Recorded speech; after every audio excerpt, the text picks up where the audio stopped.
માતાઓ બહેનો બેઠા છે ને કહું સાહેબ, હું છું તમારી ભેગો, આપણે પુરુષ છીએ બરોબર, પણ દીકરો બની શકાય, દીકરી બનવું ને એ તો બહુ મોટા ભાગ હોય છે બાપ. દીકરીનો અવતાર એટલે બાપુ એને 4 જગ્યામાંથી પસાર થવાનું હોય. જ્યારે એ જન્મે છે ત્યારે એનું નામ દીકરી છે, બાપની લાડકવાઈ હોય. પછી એને પરિવારમાં પહેલો પ્રેમ કોઈ અરે થતો હોય તો એ ભાઈ સાથે, પછી એનું નામ આવે બેન. એમાં બેન ભાઈનો પ્રેમ સાહેબ, કાલ હવારનો દાખલો લઈ લ્યો.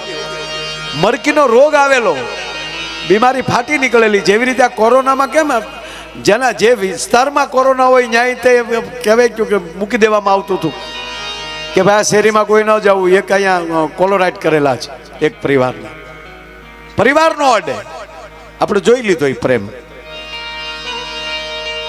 પણ મહેશભાઈ એવાય પ્રેમ આપણે જોયા છે, એવાય પરિવારના ફોન આવતા હતા કે માયાભાઈ ડૉક્ટરને કહો ને અમારા બાપાને મળવા જવા દે. આપણે કહી ભાઈ મળાય નહીં. તો આપણને શું કહેતા ખબર કે તકલીફ શું થાય? કે ભાઈ તકલીફ એ થાય છે કે એને એની નજીક આવવાથી બીમારી આપણને લાગે. તો એ દીકરાઓએ જવાબ કેવા આપેલા ખબર કે બીમારી આપણને લાગે એ જ ને.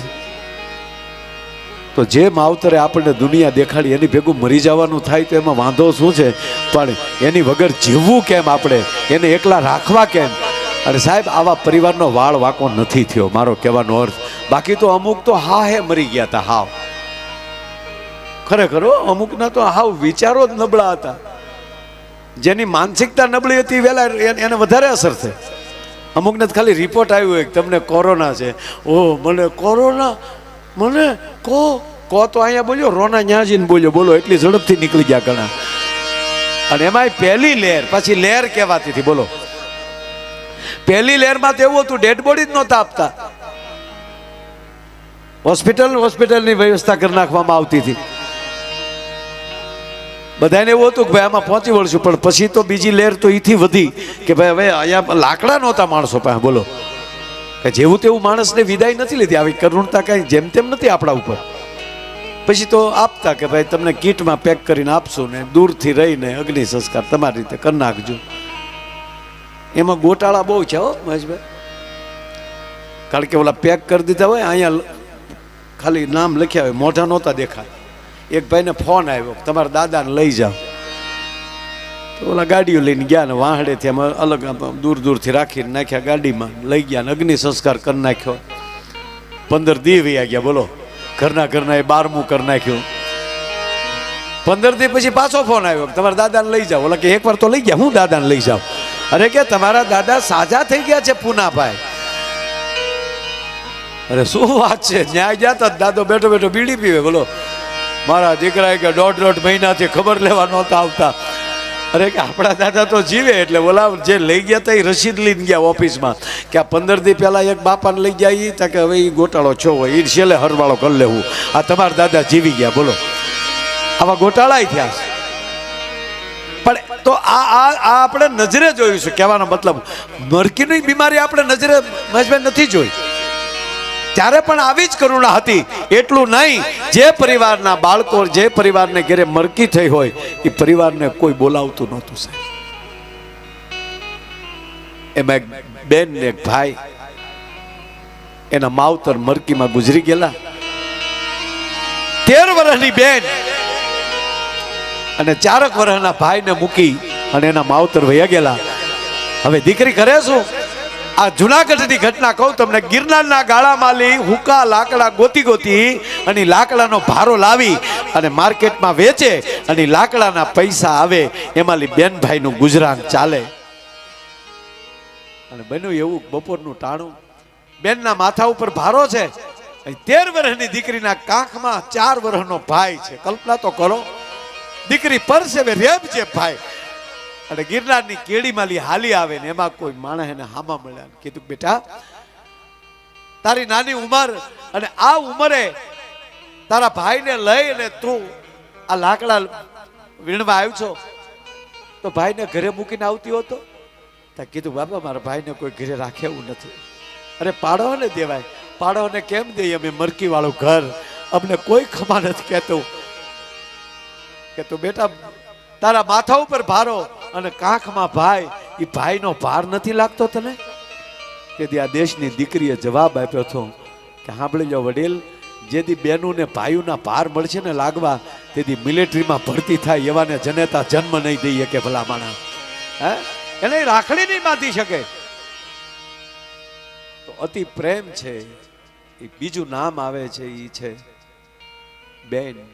પેલું નામ દીકરી, બીજું નામ બેન.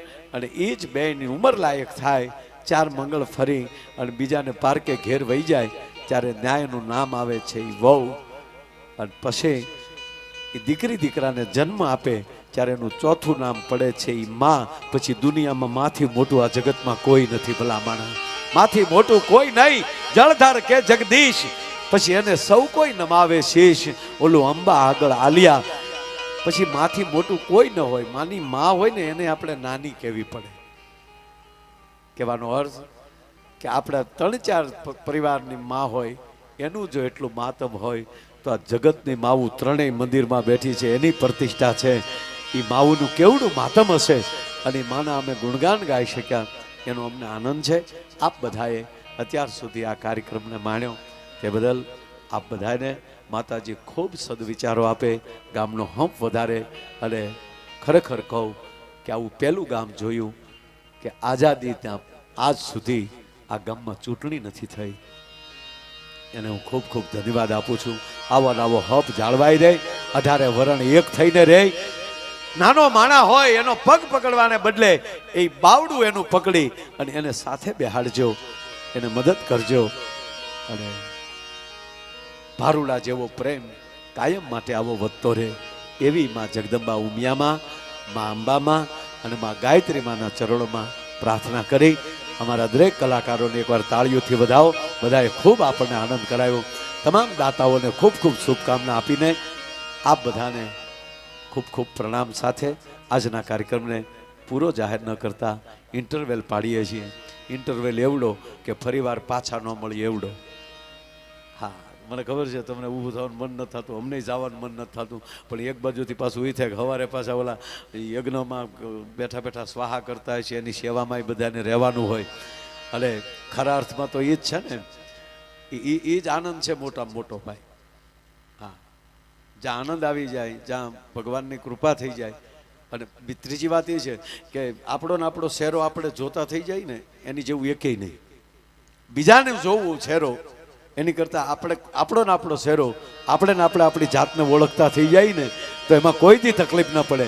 હામો માણસ તમને ક્યારેક રામ રામ ન કરે, હામો માણસ તમારે હામું જોઈને મોઢું બગાડે, ત્યારે અંદર સંશોધન કરજો કે મારી આપણાથી શું ભૂલ થઈ કે ફલાણો ભાઈ મારથી મોઢું બગાડતો થઈ ગયો. નહીતર એક જણાને મહેશભાઈ અરીસો જેડ્યો, આ બધાને ફરમાઈશ એટલે કહી દઉં જાણ. હા, હસતા હસતા નોખા પડી. એક જણાને અરીસો જેડ્યો, પણ આગળની વાતો ખબર જ નહીં આને અરીસો કહેવાય. હવે જેને અરીસો જ ન જોયો હોય, પહેલી વાર અરીસો મળ્યો હોય તો ચોખ્ખી વાત છે કે એને ખબર જ નથી કે આમાં આપણે પોતે દેખાય છીએ. એને લાગ્યું કે અરે આપણી જેવું કોક છે. અરીસા આમાં ટક્કર લઈ ગયો, વાહ વાહ વાહ, તણીથી ઘીરે જ ન ગયો. કેટલી નવાઈ લાગી છે કે વાહ વાહ, આપણે જેમ કરીએ એમ કર્યો, વાહ વાહ. તણીથી ઘીરે જ ન છે. પત્નીને ચૂકા, તણીથી તમારું ઘૂઘલું ગયું ક્યાં? બાઈ ભાત લઈને વાડીએ ગઈ, તા અરીસા હામો ટક્કર લઈ ગયો, પત્નીને આવતો જોઈ ગયો એટલે અરીસાને નાખી દીધો પછડીમાં, છુપાવી દીધું. કોકને ભાડે છુપાવી દે એમ એની પત્નીને આવી એટલે પત્નીને જોઈને છુપાવી દીધું. પત્નીને શું કે મારે રોયે ક્યાંક છુપાવ્યું. જમવા બેસાડી, વાતવે વળગાડીને બેને ધીમે ધીમે પછડી લઈ લીધી. અંદરથી જોયું તો અરીસો, એને નહોતો જોયો. બેને મીડ્યા રડવા, મારો રોયો ઘેરે શેનો આવે, બીજી બાઈ લાવ્યો. રડતી રડતી ઘરે ગઈ ને એની સાસુને કીધું કે સાસુમાં તમારા દીકરાને આવું ન કરાય. શું કર્યું મારા દીકરે? મારી જીભ નથી ઉપડતી કહેતા, તમારા દીકરાને આવું ન કહેવાય. મને પૂછ્યું હોત તો ના ન પાડત, એક વાડીએ રહેત ને એક ઘરે રહેત. અરે કે પણ શું કર્યું મારે દીકરે? બીજી બાઈ લાવ્યો, ક્યાં છે કે આ રહી. ડોશીમાં એ અરીસો નહોતો જોયો. એ રડવા મળ્યા, રડતા રડતા બોલ્યા કે મારો રોયો લાવ્યો ભલે લાવ્યો, પણ આવી બુઢી લાવ્યો. ધર્મ છે એ આપણું ને આપણું મોઢું આપણને દેખાડે છે, આપણી કેપેસિટી દેખાડે છે.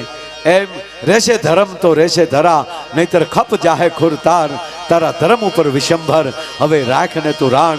એમ આજના રૂડાક અવસરમાં આપ બધાને ફરીવાર બેટા ભેરવી થઈ ગઈ છે. એટલે આપની ફરમાઈશ હું સમજુ છું. રોટલી પાટલી ઉપર હોય ને ત્યાં સુધી 2 વેરણા મારી શકાય, તાવડી જ્યાં પછી હરખી શેડવી શકાય, મોટી ન થાય એમ.